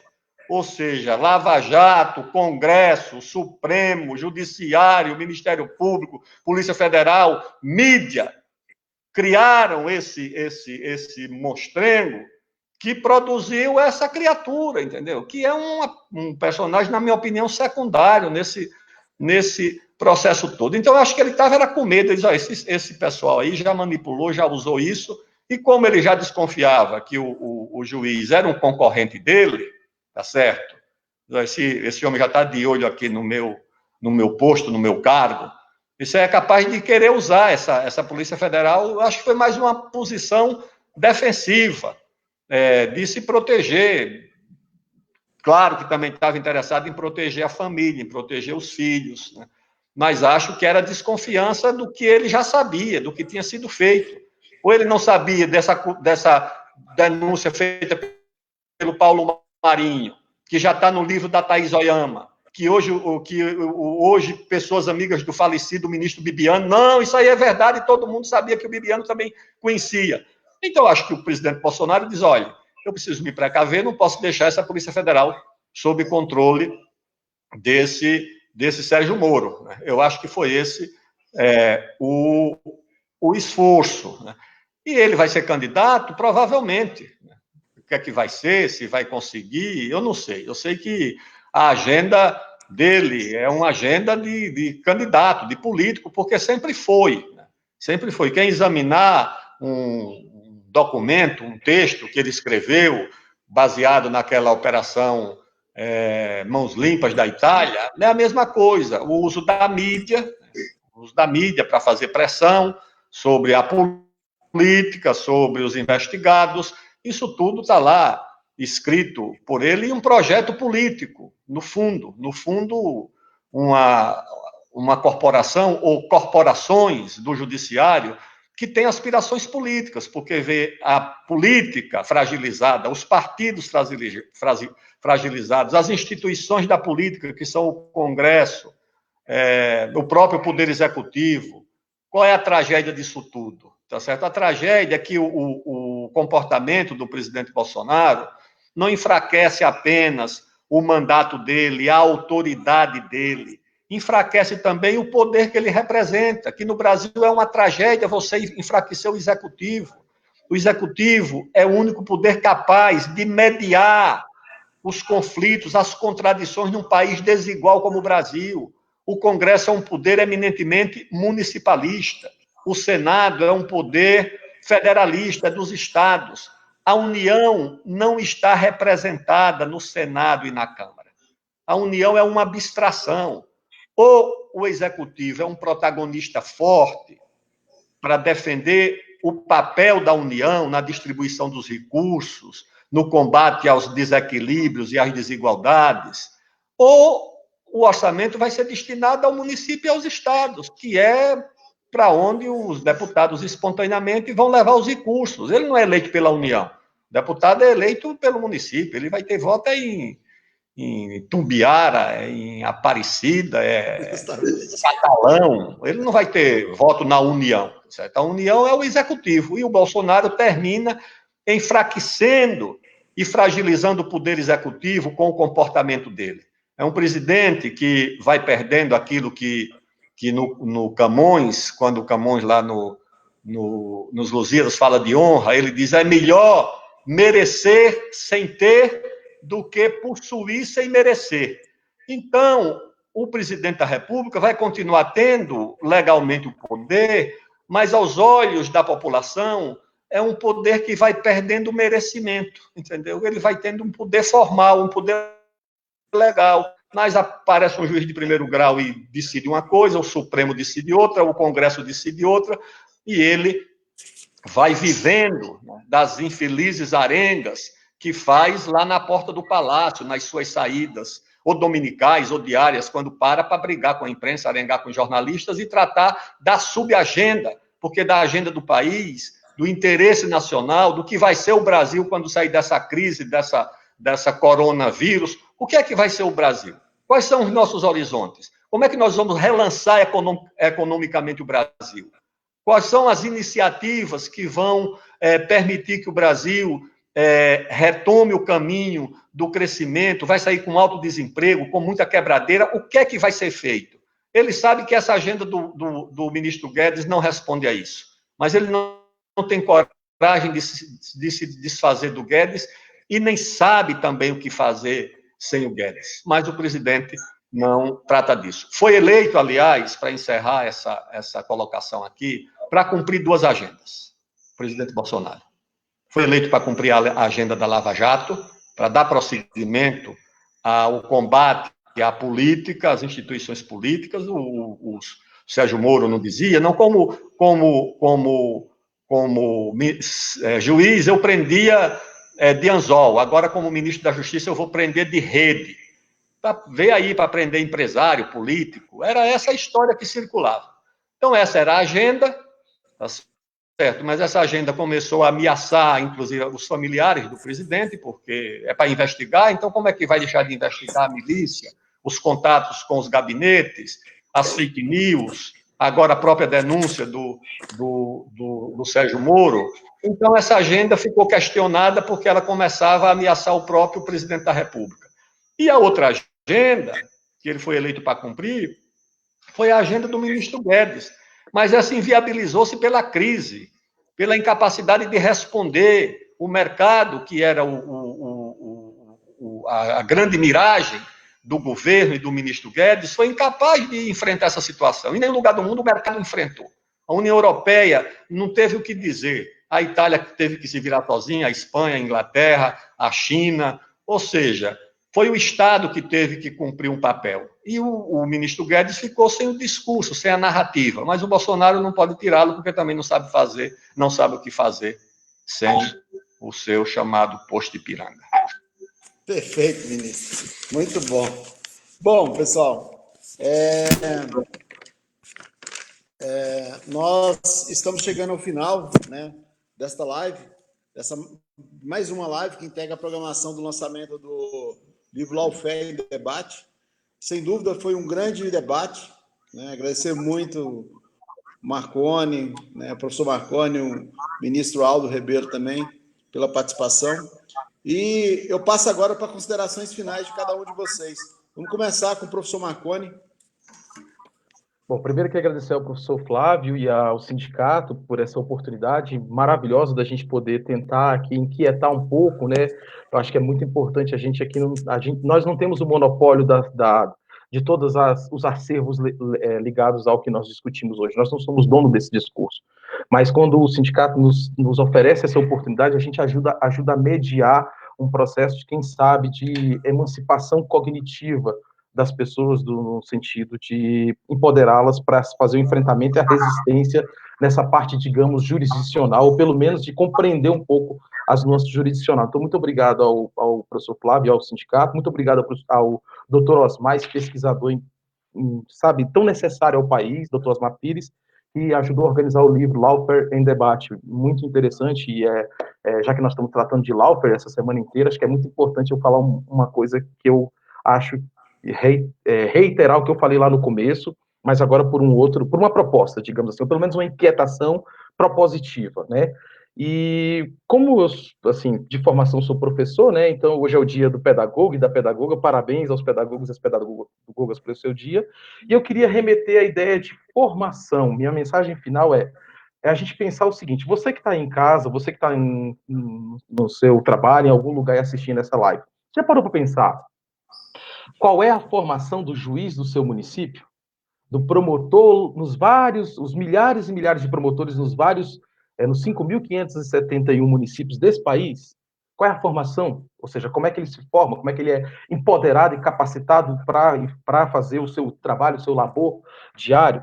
E aí, assim, é importante o professor José Geraldo, do Direito Achado na Rua, da UNB, eles nos aponta que há muitos anos, há várias décadas, vem sendo discutido por vários autores um processo de alternativo do direito, alternativo na formação do direito, nessa discussão. E aí uma das coisas que ele nos traz que é muito importante é pensar o seguinte: a ruptura desse dogmatismo legal oficial. Há uma necessidade de uma ruptura dessa estrutura tão encaixotadinha, dogmática do processo legal. na formação do operador do direito. Uma necessidade de um ensino jurídico que ele seja contra-alienante. Nós precisamos desalienar o nosso operador do direito, não só o advogado, mas o operador do direito em todas as ocupações institucionais ou da sociedade que ali ele esteja. E o enfrentamento do conformismo teórico e político dos operadores do direito. Há um conformismo que precisa realmente, na formação desses operadores, pensar esse tripé que o professor José Geraldo de Souza Júnior nos aponta como uma inquietação. Então, eu finalizo dizendo isso, professor Flávio. As universidades, são várias universidades que formam o operador do direito, e aí a gente tem que deixar claro o seguinte, por mais que eu respeite todas as profissões, e sobretudo a profissão do professor, porque é a nossa área, é a minha área, né, particularmente, então tem que ter um encantamento mais especial, mas já que a gente está numa discussão de lawfare e de Estado de Direito, observem uma coisa. Nós temos no Brasil um poder, poder legislativo, poder executivo e um dos poderes, o judiciário, que somente o operador do direito pode ocupar o seu espaço de estruturação, de chefia, de comando. Você conhece algum ministro do STF que seja médico? Ou algum desembargador do TRF1 que seja empregada doméstica, ou que tenha um motorista, por exemplo? Não tem, a não ser que ele faça o direito, curso o direito para ocupar esse espaço. Então, veja, uma única profissão controla o pensamento e a estruturação de todo um poder. Quando a gente pensa que o operador do direito ele é formado dentro desse sistema que eu falei lá atrás, de castas, dentro dessa mentalidade colonial, patrimonialista, patriarcal, e a gente não muda o paradigma, a gente não faz uma ruptura paradigmática, automaticamente a gente tem uma ocupação tão importante do poder, operadores do direito, não são todos, ao contrário, eu sei que a minoria tenta fazer resistência lá dentro, e a gente aqui encontra vários aqui nesse debate do lawfare, mas a maioria deles, hegemonicamente, ainda protegem essa estrutura do grande mercado, a estrutura das grandes elites, no caso, essas elites ruins, né, vamos dizer assim, não as boas elites, mas as ruins, e protege esse Estado complexo. E, portanto, por uma nova estética civilizatória, esse pilar do direito que eu falei lá atrás, esse pilar do direito precisa de novos acervos em sua estrutura de formação, em sua estrutura curricular, em sua estrutura paradigmática, como nos traz os nossos professores que estão aqui nesse debate e também o professor José Geraldo Júnior. Muito obrigado a cada um e a cada uma, e a gente vai nessa luta por uma nova estética civilizatória. Vamos seguir em frente aí. Tenho certeza que esse presidente Bolsonaro não vai durar muito tempo. Espero que o bolsonarismo também, que é a minoria, mas infelizmente que ainda domina um pouco essa estrutura do Estado nesse momento, mas eles também hão de ir para o lixo da história. Isso é muito importante, a gente voltar a se ressignificar enquanto humanos, enquanto sociedade, enquanto solidariedade, sobriedade, como diz nosso querido Pepper Mujica. Forte abraço e a uma nova estética civilizatória. Muito obrigado. Perfeito, perfeito. Antes de passar para o senhor, ministro, fazer os seus cumprimentos, considerações finais, o doutor Eliomar Pires Martins, advogado aqui do sindicato, né, uma figura conhecida aí no meio judiciário brasileiro, né? Ele faz a seguinte pergunta: se o senhor poderia participar de uma outra live, né, com o ministro José Disseu, para debater os temas que unificam o povo e as forças policiais democráticas e nacionais. Entendeu? Então a palavra está com o senhor. Muito obrigado. Acho que até tem um debate marcado com o Zé Dirceu, acho que lá para o Rio Grande do Sul, né? Eu vejo o seguinte, né? Em primeiro lugar, agradecer o convite. Para mim foi uma alegria, foi uma honra poder participar desse debate com o professor Marconi, mediado aí pelo professor Flávio. Eu tenho uma ligação afetiva muito grande com Goiás, tenho queridos amigos em Goiás, saudosos amigos. Um abraço para o Eliomar, um grande abraço para o Osmar, que foi presidente do DCE, da Universidade Federal de Goiás, quando eu era presidente da UNE. Representou, aliás, a UNE num encontro com o ministro da Educação da época, o ministro Rubem Ludwig.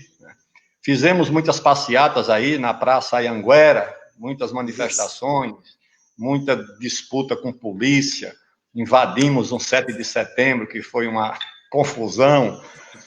Fizemos muitos congressos em Goiânia. Então, eu tenho muitos laços com o querido estado de Goiás e com a querida cidade de Goiânia. Aliás, a primeira avenida, está lá no livro de memórias do Gregório Bezerra, primeira avenida inaugurada em Goiânia, quando estava sendo construída, os operários botaram o nome de Avenida João Amazonas. E a primeira praça, a praça foi Luiz Carlos Prestes, segundo conta o Gregório Bezerra, que andava por aí refugiado nesse período. Eu queria só lembrar ao professor Marconi o seguinte, para falar que as carreiras jurídicas são monopólio dos bacharéis.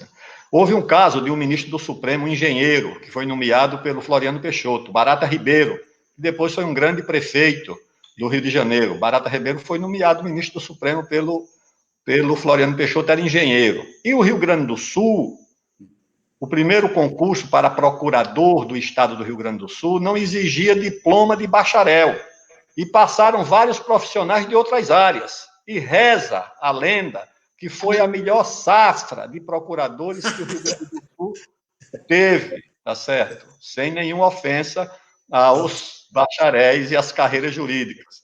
Mas os positivistas gaúchos, né, acho que o Júlio de Castilhos, achava que era o concurso que devia definir, e não a profissão. Então, fazia o concurso, e o concurso selecionou pessoas de diversas carreiras para a função de procurador do estado do Rio Grande do Sul.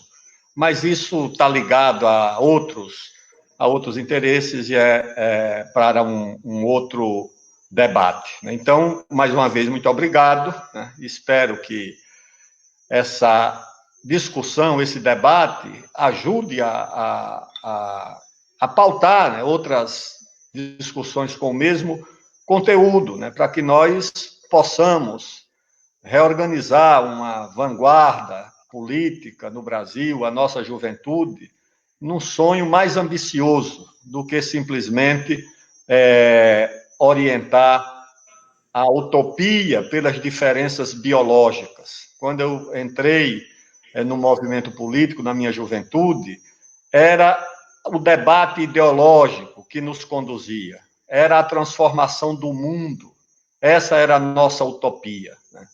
Era a ação coletiva. E hoje isso foi regredindo, que as aspirações ideológicas e da ideologia foram sendo substituídas pelas da biologia, tá certo? Então, vale mais a diferença de gênero, vale mais a diferença de raça do que propriamente o que pode unir gêneros e raças na luta por um objetivo comum. Muito obrigado mais uma vez. Eu que agradeço, ministro. Muito bom ouvi-lo. É muito bom ouvir o Marconi também. Foi excelente, né, o debate. Os comentários aqui deixam isso claro. Né? Novamente, agradecer a vocês dois. Né? Agradecer também a todas as pessoas que participaram da live. Aqui, novamente, um agradecimento especial ao professor Nilton Brandão, presidente do PROIST também, que sempre campou essa ideia, né? Desde da realização do evento ano passado, como a construção do livro. A professora Raquel Neri também, que é presidente da PUC, que aqui está participando. O Osmar Pires Martins, que é organizador do livro, que trabalha muito, né? Que é um incansável trabalhador nesse sentido. Guerreiro. O doutor Eliomar Pires também. E, assim, todos os diretores da DUF que participaram também, e os demais convidados que participaram da live.